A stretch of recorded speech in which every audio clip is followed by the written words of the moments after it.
अदावत ड्रामे की अगली किस्त में आप देखेंगे कि मारिया के दिल में अंबर और असजद के लिए शक आ चुका है और इस शक को हवा देने वाली है बेबी। वो बहुत तरीके से खेल रही है। असजद तुम्हें बताकर नहीं गया कहाँ जा रहा हूँ, वो अंबर के पास गया है ना। और जब मारिया को डॉक्टर के पास ले जाने की बारी आई तो असजद को फिर से कॉल आ गई कि अंबर घर नहीं पहुंची। यहाँ पर असजद मारिया को छोड़कर अंबर के पीछे भागता है। अंबर कहाँ हो तुम?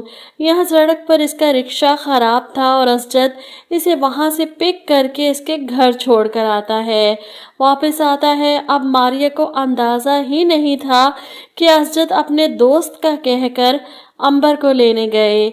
इसीलिए अगले दिन जब वो असजद के लिए जूस का गिलास लेकर कमरे में जा रही थी तो बेबी इसका रास्ता रोक कर कहती है, कितनी फिक्र है ना तुम्हें असजद की, और एक असजद है, इसकी इनायतें तो किसी और पर ही हैं। मारिया समझ नहीं पाई बेबी क्या कहना चाहती हैं। ऐसे में भी बेबी से कंधे पर हाथ रखकर कहती है, ये वक्त अंधी मोहब्बत का नहीं बल्कि आंखें खुली रखने का है। तुम्हें अंदाजा भी है कि असजद अंबर को कितनी फेवर दे रहा है। ऑफिस में इसको पिक एंड ड्रॉप दिया गया, जानती हो इस बारे में? असजद ने कुछ बताया तुम्हें कि कल वो रात भी अंबर को ही इसके घर छोड़ने गया था?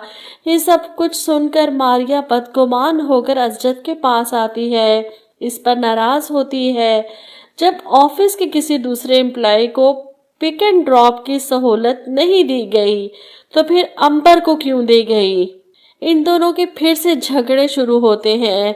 असजद नाराज होकर ऑफिस पहुंच जाता है लेकिन अंबर से अपनी मेहरबानी कम नहीं करता। अंबर को जब पता चलता है कि इसे ये सहूलत दी जा रही है तो वो लेने से इनकार करती है, जिस पर असजद कहता है, मुझे तुम्हारी फिक्र होती है, तुम परेशान होती हो तो मुझे टेंशन होती है। जवाब में अंबर को भी गुस्सा आता है, अब आपको मेरी टेंशन होती है। इधर आप देखेंगे कि बेबी पल पल की खबर रख रही है असजद की और ये सारी बातें वो मारिया को आकर बताती है। मारिया भी परेशान हो चुकी है असजद की हठधर्मी देखकर। अपने रिश्ते को इनसिक्योर समझते हुए वो असजद से बददिल होती जा रही है और आखिरकार बेबी की बातों में आकर वो इस कदर बदगुमान होती है कि अपना सामान पैक करती है और घर छोड़कर जाने की तैयारी करती है। सोए हुए असजद को कमरे में हलचल का एहसास होता है तो पलटकर मारिया को देखता है जो सामान हाथ में पकड़े यहाँ से जा रही थी। वो उठकर खड़ा होता है, इसे रोकने की कोशिश करता है, कहाँ जा रही हो तुम? जिस पर मारिया कहती है, अम्मी के घर जा रही हूँ, मुझे आपके साथ नहीं रहना। जिस पर असजद बजाय इसे रोकने के इसे धमकी देता है, सोच लो एक बार, इस घर से बाहर कदम निकाला तो मैं तुम्हें लेने नहीं आऊंगा। असजद अब गलत कर रहा है मारिया के साथ, इसे वाकई में अपनी पहली मोहब्बत का ज्यादा ख्याल है और जाहिर सी बात है मारिया को इस बात का दुख तो होगा, लेकिन असजद की बातों ने इसका दिल और भी ज्यादा तोड़ कर रख दिया। वो बेचारी सोच में पड़ जाती है, घर छोड़कर गई तो एक बार फिर से कहीं उजड़ ना जाए।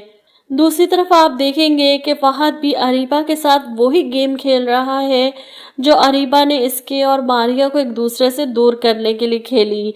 मियाँ बीवी के रिश्ते में अंडरस्टैंडिंग होना बहुत ज़रूरी है, इससे एतमाद पैदा होता है और एतमाद ही वो चीज़ है जो मियाँ बीवी को एक दूसरे से बांध कर रखती है। इसे मारिया याद आ जाती है, इसने भी तो मारिया की बातों पर यकीन नहीं किया, अपने रिश्ते को इतना कमज़ोर समझा कि इसकी बात सुने बगैर इसे तलाक दे दी और अब अरीबा की बारी है वही गेम इसके साथ खेलेगा जो अरीबा इसके साथ खेल चुकी है। आप लोग क्या कहते हैं इस बारे में? कमेंट करके अपनी राय ज़रूर दीजिएगा।